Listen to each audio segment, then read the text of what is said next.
Master minds commerce చదవాలనుకునే 10th inter విద్యార్థుల తొలి ఎంపిక. బెనర్జీ గారు నమస్తే. ఫస్ట్ ఆఫ్ ఆల్ మిమ్మల్ని ఇక్కడికి వచ్చి తీసుకొని కూర్చోబెట్టడానికి చాలా టైం పట్టింది ఈసారి మాకు. లేదండి రాకూడదని కాదు, లైక్ దట్. అంతేనా? కొంచెం దూరంగానే ఉంటున్నారు కదా ఈ మధ్య అసలు మీడియాకి. ఎందుకు? అది జనరల్ గా ఎప్పుడు నేను కొంచెం పబ్లిసిటీకి వాటికి ఎక్కువ రాను. చేస్తా ఉంటా ఇంటర్వ్యూలు, but very rarely. Very rare. And stage మీద కూడా ఐ జస్ట్ కీప్ అవే ఉంటాను. అవసరమైనంత వరకు ఉంటాను తప్పితే ఎక్కువ. అండ్ సినిమాలలో మీరు పోషించిన పాత్రలకి రియల్ లైఫ్లో మీరు బయట ఉండే పాత్ర చాలా డిఫరెంట్ అని చెప్పుకోవచ్చు. డెఫినెట్లీ. ఎందుకంటే మీతో ఫోన్లో మాట్లాడిన ఫస్ట్ రోజు నాకు అర్థమైపోయింది, అరే విలన్స్ అందరూ సినిమాలో కరడుగట్టిన విలన్లు అదో రకంగా ఉంటారు, ఇక్కడ బయటకు వచ్చేసరికి కంప్లీట్గా మాట్లాడే మాటలు కావచ్చు చాలా సెన్సిటివ్ ఉంటారు, ఎమోషనల్. మనకు ఎందుకు ఎంతలో ఉండాలో అంతలో ఉండాలి, మన పని మనం చూసుకోవాలి, వచ్చేయాలి, ఇదే లైఫ్, మన ఫ్యామిలీ, ఇలా అనుకునే వాళ్ళు 99.9% ఉన్నారు. ఇది బేసికల్గా మిస్టర్ రోషన్, నేననే కాదు, జనరల్గా ఐ డోంట్ నో ఎందుకు వచ్చిందో ఎలా వచ్చిందో తెలియదు, కానీ యూనివర్సల్గా ప్రపంచం అంతా ఈ బ్యాడ్ నెగిటివ్ క్యారెక్టర్స్ సినిమాలు, సెల్యులాయిడ్ మీద వేసిన క్యారెక్టర్స్ అందరూ కూడా they are totally different in real life. Okay, వాళ్ళు చాలా సాఫ్ట్, చాలా ఎమోషనల్, చాలా sentimental, family oriented people. But సినిమాల్లో చూస్తే వాళ్ళు చేసే పనులు అవన్నీ, ఇది జనరల్గా 99.99% all villains outside are different. Okay, ఎప్పుడైనా మీరందరూ సెట్లో కూర్చున్నప్పుడు సరదాగా కూడా అనుకుంటూనే ఉంటారు సార్? ఓకే, మీకు అసలుకి అంటే మీరు అంటే నేను ఒక ఆడియన్గా నేను చెప్పాను మీ గురించి, మీరు కూడా ఒక ఆడియనే కాబట్టి డెఫినెట్గా మీరు చూసినప్పుడు సినిమాలలో అరే ఈయన గురించి ఏదో అనుకున్నాం, అదేంటి ఆఫ్ స్క్రీన్ ఇలా ఉన్నారు అనుకున్న విలన్ అంటే ఎవరని చెప్తారు మీ లైఫ్లో? అది ఎవరో ఎందుకు మాతో పాటు పనిచేసిన జీవా ఉన్నాడు. వాళ్ళ జీవాని అయితే సినిమాల్లో చూస్తే ఎలా ఉంటాడు, అసలు మనిషి బయట చూస్తేనే భయంకరంగా ఉంటాడు. అవును. బట్ అతను కలిసి ఇంటరాక్ట్ అయితే ఓకే, తను మాట్లాడే భాష, తన సౌమ్యత, కల్చర్, అసలు భగవద్గీత లేకపోతే రామాయణం లేకపోతే ఇంకోటి ఎనీథింగ్ చాలా బాగా అవగాహన ఉంది, మాట్లాడతాడు.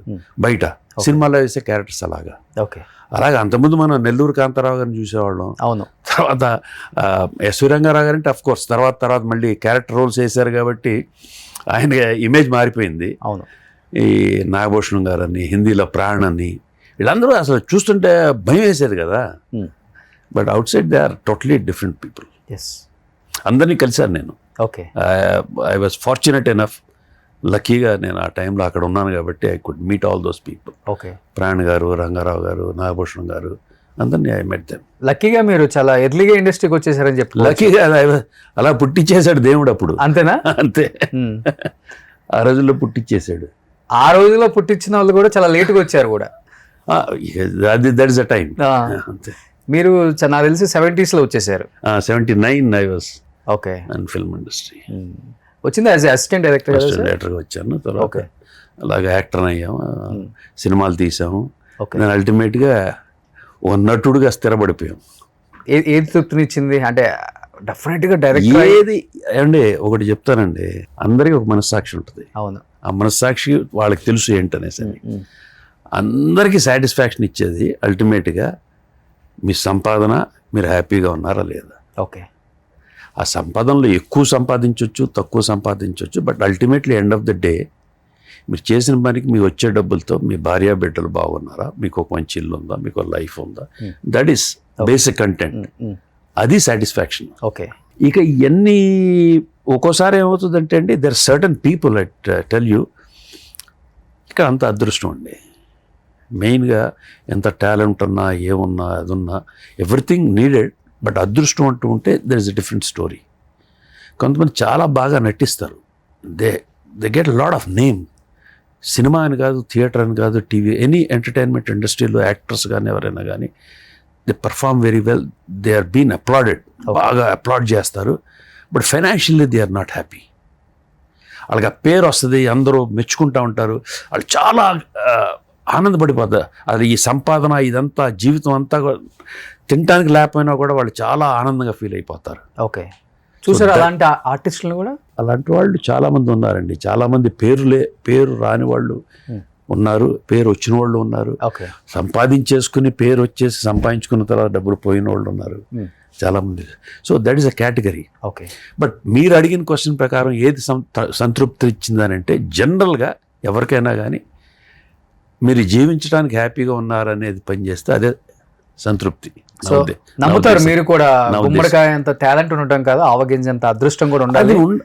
రైట్ టైం రైట్ ప్లేస్ వచ్చిన తర్వాత ఇంత చేసినా కూడా మంచి వేషం వేసి బాగా సినిమాలో మంచి షూటింగ్ చేస్తాడు, అందరూ బాగా మెచ్చుకుని అంతా చేసి సినిమా రిలీజ్ అయిన తర్వాత సినిమా ఆడలేదనుకోండి, అన్నోటిస్డ్గా వెళ్ళిపోతుంది. ఓకే, ఇంత చేసిన తర్వాత మళ్ళీ అగైన్ ఆ సినిమా ఆడాలి, అప్పుడే recognition and there is a chance of going A head.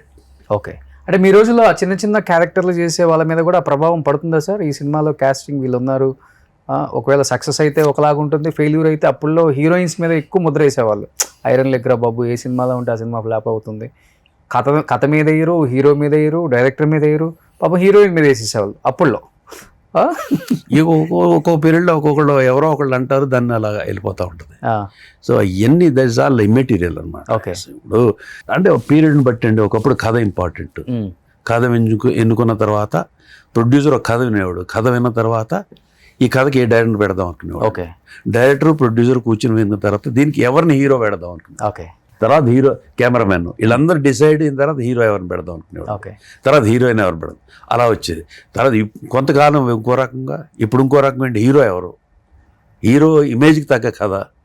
So రకరకాల ఫేజెస్ మారుతూ వచ్చింది ఇండస్ట్రీ. ఓకే, సో ఎవరు తప్పు కాదు, ఎవరు రైట్ కాదు, ఏ టైంలో అది. లక్కీగా మీరు ఒక 5 generations చూసుకుంటూ వచ్చేసారు. ఆల్మోస్ట్ అలాగే ఉంది. కానీ మీరు హీరో మెటీరియల్ కదా సార్, మంచి హైట్, వెయిట్, మంచి అందం. తిప్పు కొడితే ఒక్కసారిగా మీరు చేసిన రోల్స్కి మీకు సంబంధం లేకుండా ఇండస్ట్రీలో మీ జర్నీ అనేది కొనసాగింది అనేది కొంతమంది అంటూనే ఉంటారు. అంటే మీ వరకు అసలుకి నాన్నగారు మంచి యాక్టరు, నాన్నగారు మంచి విలను, అసలు నాన్నగారు నాకు తెలిసి మీకన్నా నాన్నగారు సూపర్ ఉంటారు అసలు. వాయిస్ కానీ డెఫినెట్లీ. సరే ఇవన్నీ ఓకే బాగానే ఉన్నాయి, అందరూ అనేవాళ్ళు. నాకైతే అసలు మురళీమోహన్ గారు చాలాసార్లు అనేవాళ్ళు, ఏమైనా చక్కగా ఉంటాను, హీరో కావాల్సిందే అది ఇది అనేసి. ఎందుకోనండి, ఐ డోంట్ నో, నాకు ఏది ఆర్టిస్ట్ అవ్వాలన్నా, ఇది అవ్వాలన్నా, అది అవ్వాలన్నా, నాలో ఆ ఫైర్ కానీ ఏదో తపన అంటారు చూసారా, అలాంటివి ఏం లేవు. ఓకే, మేబీ ఏమైనా డిఫెక్ట్ ఉందో నాలో. అవునా?